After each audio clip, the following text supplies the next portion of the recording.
পৃথিবী বিখ্যাত দুই অলসকে লোকেরা সমাজ থেকে বিতাড়িত করে জঙ্গলের মধ্যে রেখে আসলো। দুই অলস জঙ্গলের মধ্যে শুয়ে আছে।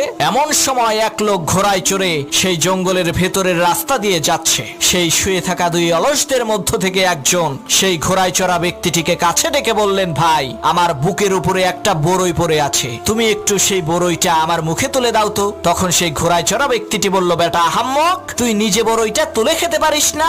তখন সেই অলস বলল, ভাই, গত 2 দিন ধরে বড়ইটা আমার বুকের উপরে পড়ে আছে, আমার খুব খিদে পেয়েছে, কথা না বাড়িয়ে বড়ইটা আমার মুখে তুলে দাও। তখন সেই ঘোড়ায় চড়া ব্যক্তিটি পাশে শুয়ে থাকা অন্য অলসকে বলল, কিরে ভাই, তুই তো পারতি ওর বড়ইটা মুখে তুলে দিতে। তখন সেই অলস বলল, ভাই আর বইলেন না, গতকালকে একটা কুকুর এসে আমার মুখের উপরে ডিজিটাল কায়দায় মুছছে, এই শালার বেটা অলস কুকুরটাকে একটু তাড়িয়েও দিল না, তাহলে কোন দুঃখে আমি ওর মুখে বড়ই তুলে দেব বলেন।